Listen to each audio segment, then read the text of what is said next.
Chromium, titanium और साथ ही साथ मैग्नीज सिलिकॉन का भी पता लगाया है। अब हमारा चंद्रयान चांद पर हाइड्रोजन की तलाश में है। अगर वहां हाइड्रोजन की मौजूदगी का पता लग गया तो चंद्रयान 3 मिशन की सबसे बड़ी सफलता ये होगी, क्योंकि हाइड्रोजन और ऑक्सीजन की मदद से पानी बनाया जा सकता है। इसका मतलब ये होगा कि चांद के साउथ पोल पर पानी की मौजूदगी के निशान मिल जाएंगे।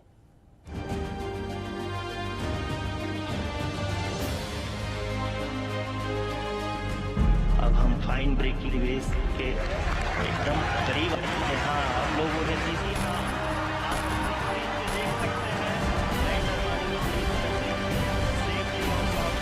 India is now on the moon. Chandrayaan 3 ने खोजा खनिजों का खजाना। चांद पर सल्फर और ऑक्सीजन की पुष्टि।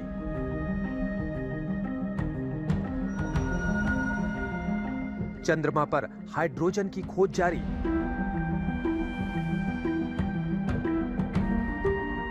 चांद पर अपने मिशन पर है प्रज्ञान रोवर।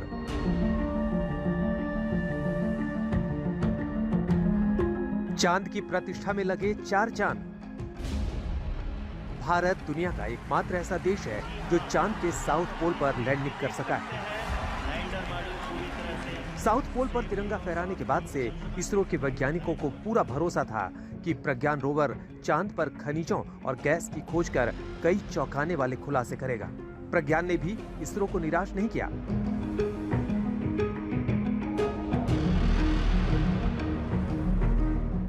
चंद्रयान 3 के प्रज्ञान रोवर में लगे एक पेलोड ने चंद्रमा के दक्षिणी ध्रुव पर ऑक्सीजन और सल्फर की मौजूदगी की पुष्टि की है।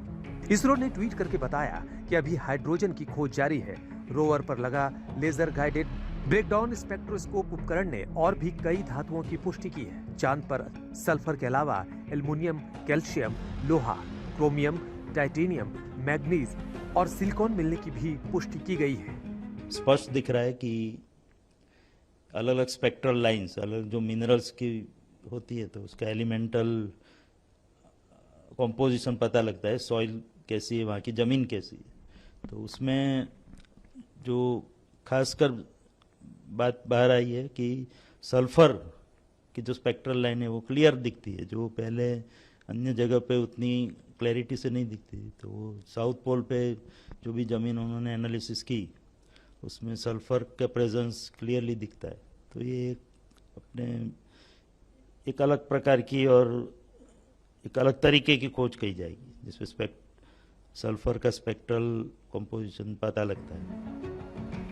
इससे पहले इसरो ने चांद की सतह के तापमान से जुड़ा एक ग्राफ रविवार को जारी किया था। इसरो के मुताबिक चंद्र सरफेस थर्मोफिजिकल एक्सपेरिमेंट ने चंद्रमा की सतह के थर्मल बिहेवियर को समझने के लिए दक्षिणी ध्रुव के आसपास चंद्रमा की ऊपरी मिट्टी के तापमान का अध्ययन किया है। विशेषज्ञ भी मानते थे कि चांद की सतह पर तापमान 20 डिग्री सेंटीग्रेड से 30 डिग्री सेंटीग्रेड के आसपास हो सकता है, लेकिन ये 70 डिग्री सेंटीग्रेड है, जो वैज्ञानिकों की उम्मीद से भी ज्यादा है। आज तक ब्यूरो। तो बात भारत के मिशन आदित्य L1 की भी हम करेंगे, क्योंकि चांद की चुनौती पर खरा उतरने के बाद भारत के वैज्ञानिक अब सूरज पर सबसे बड़े अभियान को अंजाम देने के लिए तैयार हैं। अब से करीब 70 घंटे के बाद सूरज के लिए भारत का ये मिशन शुरू होने जा रहा है। देखिए इसरो ने अपनी तैयारियों को किस तरीके से मुकम्मल किया है और क्या उसके बारे में बताया है।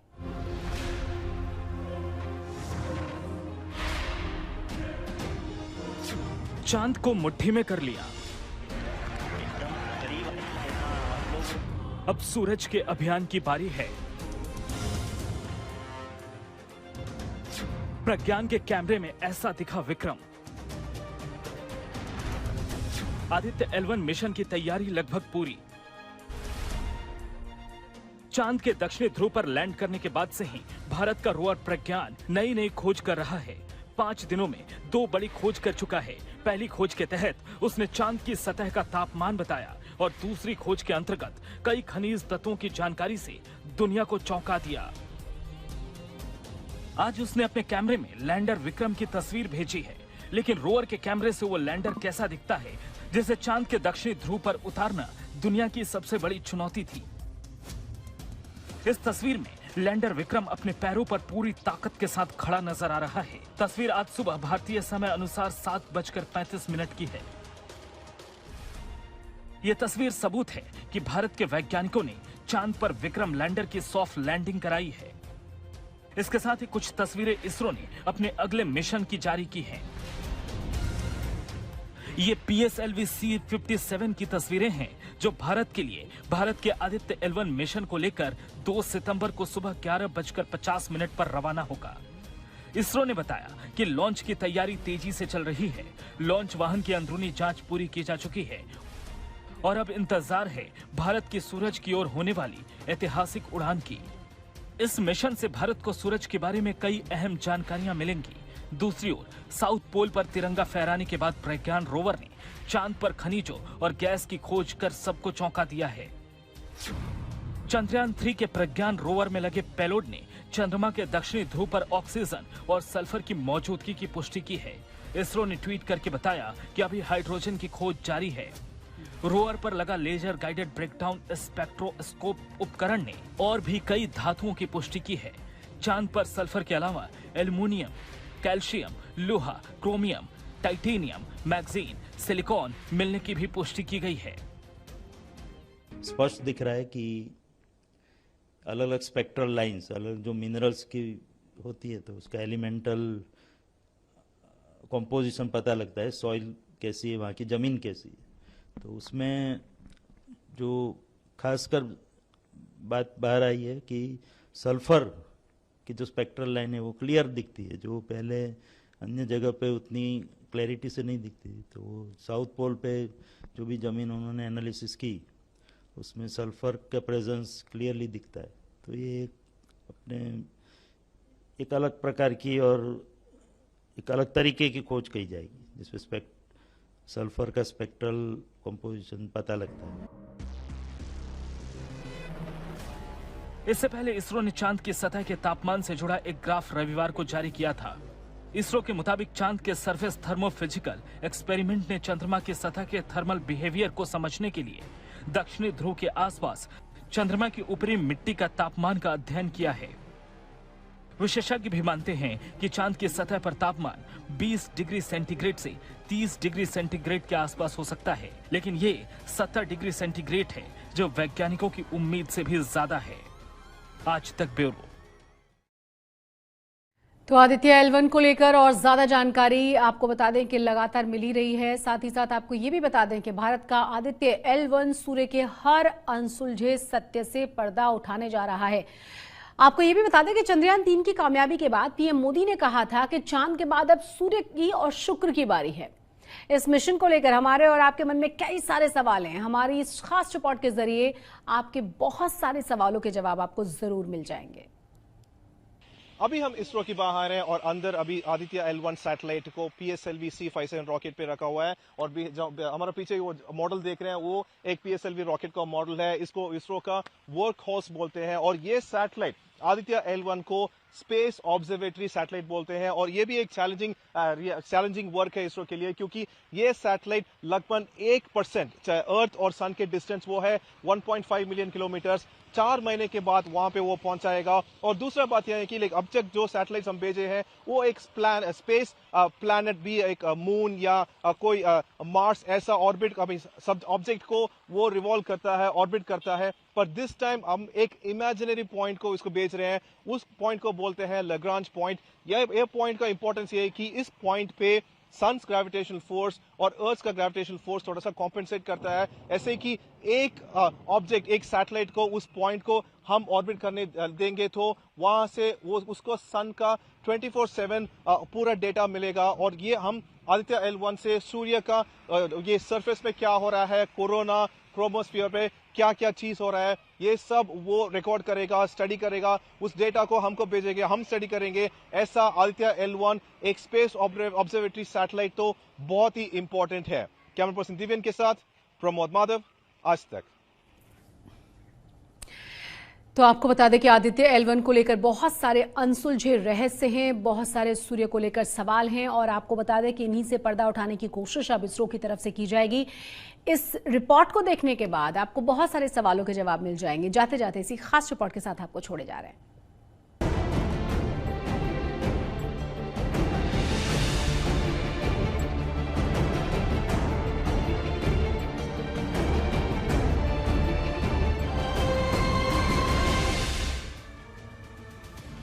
चांद के बाद भारत की नजरें अब सूरज पर टिक गई हैं। चंद्रयान की कामयाबी के बाद प्रधानमंत्री मोदी ने आदित्य L1 मिशन के साथ ही इसरो के आगे का प्लान बता दिया था।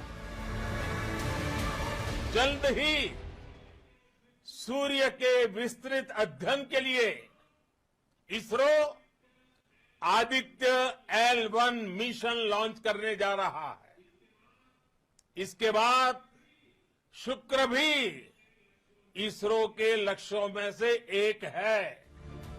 23 अगस्त को जब इसरो के वैज्ञानिकों ने चंद्रमा के साउथ पोल पर चंद्रयान 3 की सॉफ्ट लैंडिंग कराई, उसी पल पीएम मोदी ने ऐलान कर दिया कि चांद के बाद अब अगला लक्ष्य सूर्य है।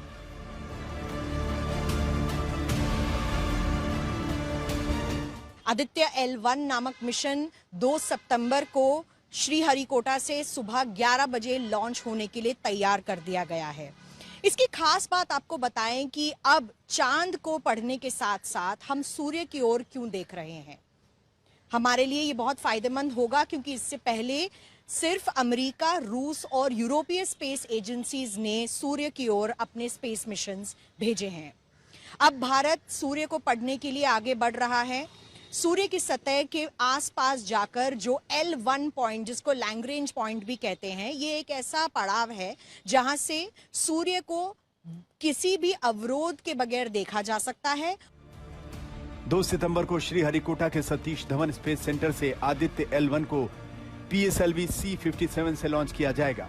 सूर्य की स्टडी के लिए यह पहला भारतीय मिशन है। आदित्य L1 मिशन से सूर्य के तापमान, पैराबैंगनी किरणों की धरती, खासकर ओजोन परत पर पड़ने वाले प्रभावों और अंतरिक्ष में मौसम की गतिशीलता का अध्ययन किया जा सकेगा। आदित्य L1 मिशन का बजट करीब 400 करोड़ रुपए है।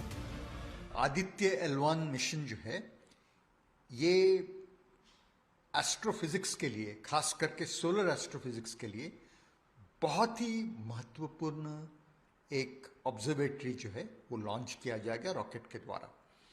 और ये L1 लैग्रांजियन 1 पॉइंट जो है ऐसा एक पॉइंट है जहां पे वो आदित्य L1 का जो सोलर टेलीस्कोप है वो उस पॉइंट पे लग जाने से हमेशा वो सूरज को देखता रहेगा, कोई ग्रहण नहीं होगी। दरअसल किसी भी ग्रह की कक्षा के आसपास करीब 5 स्थान होते हैं जिन्हें गुरुत्वाकर्षण बल, स्पेसक्राफ्ट और सूरज और ग्रह की गतिविधियां जानकारी हासिल करने के लिए बेहतर माना जाता है। अब आदित्य L1 मिशन में L1 को समझिए। L1 का मतलब है लाग्रेंज पॉइंट 1। इतालवी फ्रांसीसी गणितज्ञ जोसेफ लुई लैंग्रेज के नाम पर अंतरिक्ष में कुछ बिंदुओं यानी जगहों के नाम लैंग्रेज बिंदु के तौर पर रखे गए हैं। 18वीं सदी में जोसेफ लुई लैंग्रेज नाम के एस्ट्रोनॉमर ने धरती से 15 लाख किलोमीटर की दूरी पर सूर्य की बाहरी कक्षा में 5 बिंदुओं की खोज की थी, जिसे लैंग्रेज पॉइंट के नाम से जाना जाता है। आदित्य मिशन के लिए लैंग्रेज पॉइंट 1, 2, 3, 4, 5 है, लेकिन आदित्य के साथ L1 को जोड़ा गया है। अब इसका लोकेशन जो होगा वो L1 पे होगा। L1 का वर्ड है लग्रांजियन। ऐसे काफी सारे लग्रांजियन पॉइंट है जो सन और अर्थ के बीच वाले लाइन में है। तो L1 भी सन और अर्थ के बीच में आएगा। सूर्य को और करीब से समझने के लिए यह मिशन इसरो के लिए आसान नहीं होगा। नासा के पूर्व वैज्ञानिक ने बताया कि आदित्य L1 से जुड़ी क्या-क्या चुनौतियां सामने आएंगी। ये 1.5 मिलियन किलोमीटर दूर है लग्रांजियन L1 पॉइंट जो है, तो ये यहाँ पे जाना ही मुश्किल है। और यहाँ पे इतना टेम्परेचर आएगा और इतना रेडिएशन आएगा कि प्रोटेक्शन कैसे होगा। तो ये चैलेंजेस है, यही हमारा टेक्नोलॉजी दिखाएगा कि हम कर पा रहे हैं। और इसमें काफ़ी सारे पेलोड्स हैं, इनको भी प्रोटेक्ट करना पड़ेगा ये रेडिएशन से। चंद्रयान 3 की सफलता के बाद इसरो चीफ एस सोमनाथ और उनकी टीम के हौसले बुलंद हैं। Our immediate mission is Aditya L1, and Aditya L1 spacecraft is a mission to study the sun, especially the corona of the sun, the processes that take place. The satellite is called Aditya L1. We are planning to have a launch in the first week of September.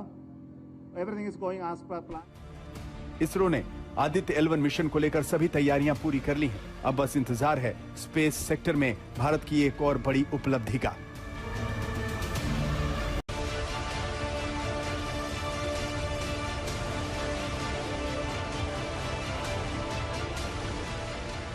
14 जुलाई की ये तस्वीरें देश को अनंत काल तक गर्व से भरती रही जब भारत ने अपना मिशन चंद्रयान 3 लॉन्च किया था। ये तस्वीरें तो इतिहास में दर्ज हो गए हैं। अब बात इससे आगे की है। 40 दिन का सफर पूरा करने के बाद 23 अगस्त को चंद्रयान चांद के साउथ पोल पर उतरा और भारत एक झटके में उन विकसित देशों की कतार में शान के साथ शुमार हो गया जिन्होंने चांद पर अपने मिशन उतारने में कामयाबी हासिल की थी। ये दोनों घटनाएं दिलो दिमाग में बसी रहेंगी। 10 दिन सटीक तरीके से जानकारी जुटाने का काम करने के बाद अब ताजा जानकारी ये है कि प्रज्ञान रोवर ने अपना काम पूरा कर लिया है। इसे अब चांद के साउथ पोल पर सुरक्षित तरीके से पार्क कर दिया गया है। यूं कहें कि अब ये चांद पर चैन की नींद सोएगा। इसको स्लीप मोड में सेट कर दिया गया है। फोटो में देखिए कि शिव शक्ति पॉइंट पर रोवर और लैंडर कहां पर खड़े हैं। दोनों के बीच 100 मीटर का फासला है। इससे पहले कि ये तस्वीरें आपको रोमांचित कर देंगी जब रोवर चांद की सतह पर चहलकदमी कर रहा था। प्रज्ञान रोवर पर लगे दोनों ही पेलोड APXS और LIBS बंद कर दिए गए हैं। इन पेलोड ने जो डेटा जमा किया था वो लैंडर के जरिए हम तक पहुंच गया है। हालांकि इसकी बैटरी अभी पूरी तरह से चार्ज है। ये भी मुमकिन है कि एक बार फिर से ये अपना काम शुरू कर दे। ऐसा इसलिए क्योंकि रोवर को इस एंगल पर रखा गया है कि 22 सितंबर को जब चांद पर सूर्योदय हो तो एक बार फिर सूरज की किरणें इसके सौर पैनल पर पड़े। ऐसा हुआ तो ये फिर से काम कर सकता है। सूर्य की रोशनी से हमारे रोवर और लैंडर पावर जनरेट कर सकते हैं जो इनके उपकरणों के लिए जरूरी है। पावर के बिना दोनों में लगे